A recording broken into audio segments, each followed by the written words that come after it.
Welcome to MR legal advisor.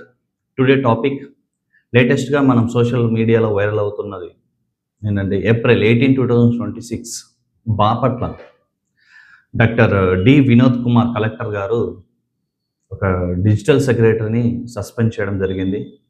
దానికి కారణము తన ఆఫీస్ వస్తున్నప్పుడు నైట్ ప్యాంట్ ధరించడం అనేది సోషల్ మీడియాలో ఎక్కువ ప్రచారం జరుగుతుంది.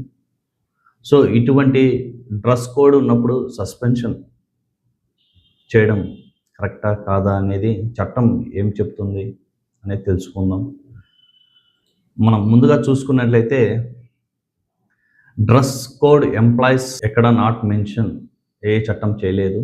కానీ Andhra Pradesh civil service conduct rules 1964 rule number 3 general rule కింద వస్తుంది. ఈ జనరల్ రూల్ ఏంటంటే unbecoming of a government servant integrity, discipline, devotion of డ్యూటీని must and should be employee fulfil చేయాలి.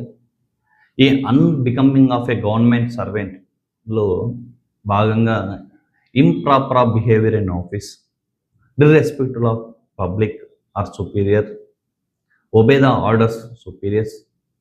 అదేవిధంగా ఇక్కడ dress any of dress related దీని డ్రెస్ కోడ్ కానీ మ్యాండేటరీ ఈ జనరల్ రూల్ కిందకి ఇవ్వడం జరుగుతుంది. ఎనీ ప్రాపర్టీ గవర్నమెంట్ డ్యామేజ్ చేసిన any act relevant to damage into government image చేసిన ఇటువంటి చేసిన ఎంప్లాయీకి పనిష్మెంట్ ఇవ్వడం జరుగుతుంది. ఈ పనిష్మెంట్ ఏ సెక్షన్ నుంచి ఇవ్వడం జరిగింది అంటే Andhra Pradesh civil service classification and appeal rules 1991 rule number 9 penalty గురించి ఎక్స్ప్లెయిన్ చేస్తుంది. ఈ రూల్ నెంబర్ 9లో మనకు and rule number 10 minor punishments and major punishment వివరంగా తెలపడం జరిగింది.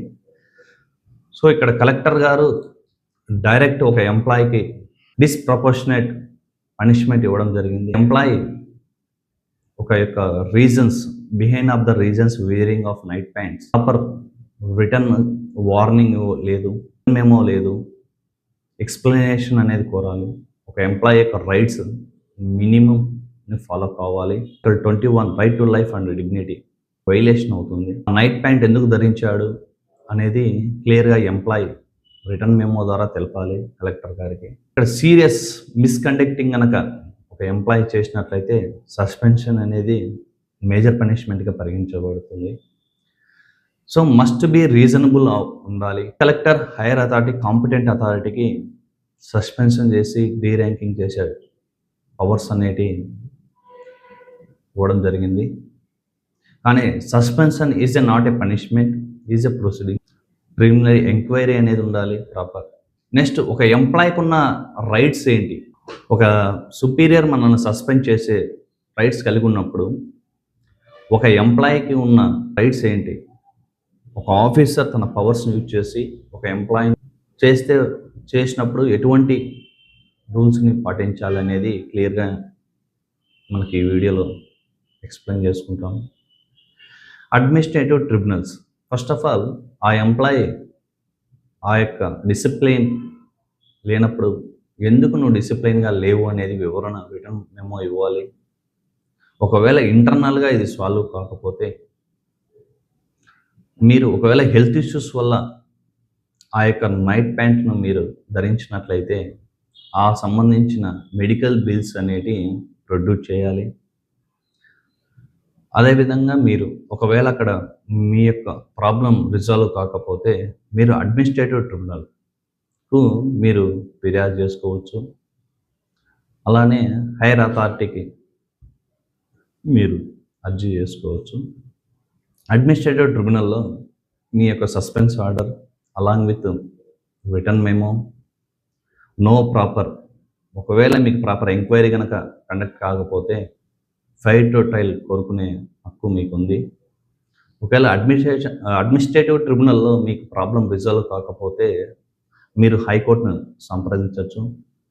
రిట్ పిటిషన్ ఫైల్ చేసుకోవచ్చు. మీరు ఈ రిట్ పిటిషన్ మ్యాండమస్ అనేది ఈ కిందికి రావడం జరుగుతుంది. ఇక్కడ కోర్టు పరిగణలోకి తీసుకునేది ఒక ఎనీ ఎంప్లాయీ ప్రపోర్షనేట్ ఆఫ్ పనిష్మెంట్ని చూస్తుంది. ప్రపోర్షనేట్ అంటే సమతుల్యత. మనం ఎటువంటి శిక్షకు ఎటువంటి పనిష్మెంట్ ఇవ్వాలి అనేది తెలియజేస్తుంది. Small mistake, small punishment is a serious misconduct, serious punishment ఇవ్వడం జరుగుతుంది. ఇక్కడ కలెక్టర్ గారు డిస్ప్రపోర్షనేట్ ఆఫ్ పనిష్మెంట్ ఇచ్చారు ఎంప్లాయీకి. ఒకవేళ అతను మీ యొక్క ఆర్డర్స్ని ఒబే చేసినట్లయితే లేదా డ్యూటీని సమర్థవంతంగా చేయనట్లయితే మీరు యాక్షన్ తీసుకోవచ్చు తప్పకుండా. కానీ ఒక డిసిప్లైన్, ఒక డ్రెస్ వేరింగ్ కోసం ఒక ఎంప్లాయీని సస్పెండ్ చేయడం అనేది తన యొక్క లైఫ్కు, అదేవిధంగా తన యొక్క ఫ్యామిలీకి ఇది ఫైనాన్షియల్గా బర్డన్ అవుతుంది. సో ఇక్కడ డాక్ట్రైన్ ఆఫ్ ప్రపోర్షనాలిటీని కోర్టు పరిగణించబడుతుంది. So discipline important, but punishment must be reasonable and proportionate అయి ఉండాలి అనేది ఈ వీడియోలో మీకు క్లియర్గా ఎక్స్ప్లెయిన్ చేశాను. పనిష్మెంట్ అందరూ చేస్తారు. ఎగ్జాంపుల్ చూసుకున్నట్లయితే ఒక అడ్మినిస్ట్రేటివ్ ఆఫీసర్, ఐఏఎస్ ఆఫీసర్ కోర్టుకు అపియరెన్స్ అవుతున్నప్పుడు ప్రాపర్ డిసిప్లైన్ ఆఫ్ డ్రెస్సింగ్ లేదు. సో అప్పుడు జడ్జి గారు వార్న్ చేశారే కానీ డిసిప్లినరీ కమిటీ యాక్షన్స్ ఏం చేయలేదు. Because of is a doctrine of proportionality. నువ్వు చేసే తప్పు దాన్ని బట్టి నీకు ఎటువంటి శిక్ష విధించాలనేది కోర్టు క్లియర్గా ఫాలో అవుతుంది. అదేవిధంగా అబ్యూజ్ ఆఫ్ పవర్స్, మనకున్న పవర్స్ని చిన్న చిన్న వాటికి మిస్యూజ్ చేసి అది ఒక ఎంప్లాయీకి, ఒక కుటుంబానికి, అదేవిధంగా ఒక సొసైటీకి అనేది కాదు. ఒక డిసిప్లైన్లో ఉండాలి అంటే ముందు first of all rechecking ability ఉండాలి.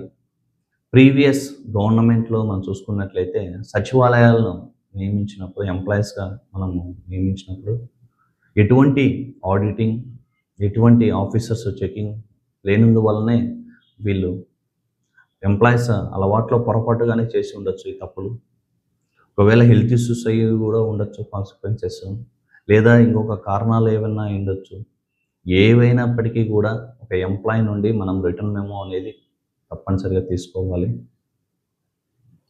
ఇటువంటి లీగల్ అవేర్నెస్ ప్రోగ్రామ్స్ని మీ ముందు తీసుకొస్తున్నప్పుడు ఈ ఛానల్ని మీరు ఆదరిస్తున్నారని కోరుకుంటున్నాను.